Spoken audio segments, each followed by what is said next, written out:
कि वो जो हिंदू होगा बाय रिलीजन वही एलिजिबल होगा बोर्ड का मेंबर बनने के लिए, एग्जीक्यूटिव कमेटी का मेंबर बनने के लिए और सीईओ बनने के लिए और एम्प्लॉय होने के लिए। नरेंद्र मोदी को चैलेंज कर डेफिनेशन आर्टिकल 25 में हिंदू, बौद्ध, सिख और जैन है।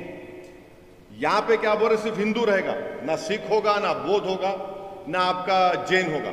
मैं नरेंद्र मोदी को चैलेंज कर रहा हूं और आपके सामने अब जो बोल रहा हूं आप जरा इसको गहराई से सुनिए। उत्तर प्रदेश में काशी विश्वनाथ टेम्पल एक्ट है 1983, आप लिख लो ये। उसमें सेक्शन 3 है।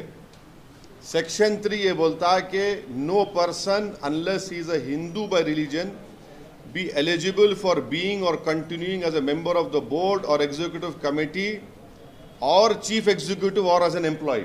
यानी काशी विश्वनाथ का सेक्शन 3 ये बोल रहा है कि वो जो हिंदू होगा बाय रिलीजन वही एलिजिबल होगा बोर्ड का मेंबर बनने के लिए, एग्जीक्यूटिव कमेटी का मेंबर बनने के लिए और सीईओ बनने के लिए और एम्प्लॉय होने के लिए।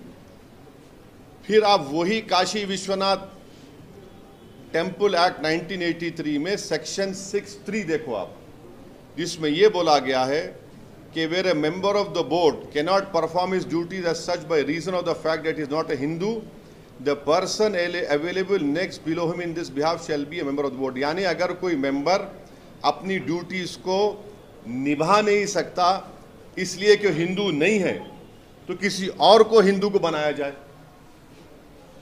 आप यहां पर क्या कर रहे हैं, सेंट्रल वक्फ काउंसिल में और स्टेट वक्फ बोर्ड में काशी विश्वनाथ बोर्ड का कोई हिंदू ही मेंबर बन सकता है, मुसलमान नहीं बन सकता। और याद रखिए हिंदू का डेफिनेशन आर्टिकल 25 में हिंदू, बौद्ध, सिख और जैन है। यहां पे क्या बोल रहे, सिर्फ हिंदू रहेगा, ना सिख होगा, ना बौद्ध होगा, ना आपका जैन होगा। फिर आप तमिलनाडु में आइए। Tamil Nadu Hindu religious and charitable endowments act 1959, उसका आप सेक्शन 10 पढ़ो आप। उसमें क्या लिखा हुआ है, the commissioner, additional commissioner, every joint deputy और assistant commissioner and every other officer और servant appointed to carry out the purpose of this act by whom soever appointed shall be a person professing the Hindu religion and shall cease to hold office as such when he ceases to profess religion।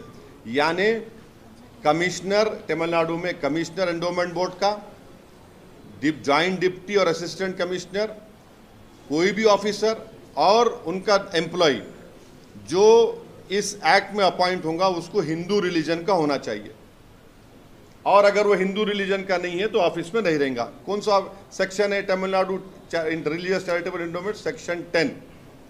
आप आंध्र प्रदेश में आ जाओ। आप आंध्र प्रदेश, तेलंगाना में भी act है वो। आंध्र प्रदेश वो act था 87 का, तेलंगाना में भी एक्ट है।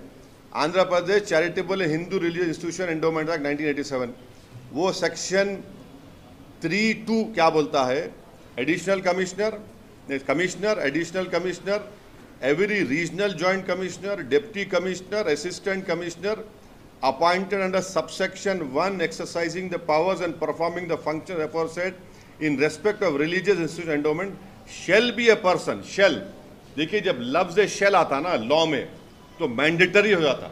शेल और मे में फर्क है।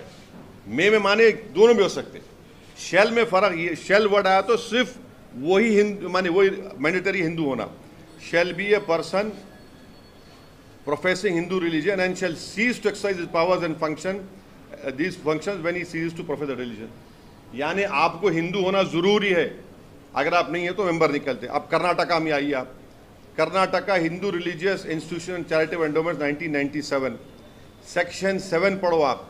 उसमें क्या हो रहा, commissioner, deputy commissioner, assistant commissioner, every other officer और सर्वेंट यानी एम्प्लॉय भी, ऑफिसर भी, appointed to carry out the purpose of this act by whomsoever appointed shall be a person professing Hindu religion and shall cease to hold office as in such when he ceases to profess religion। ये वही है।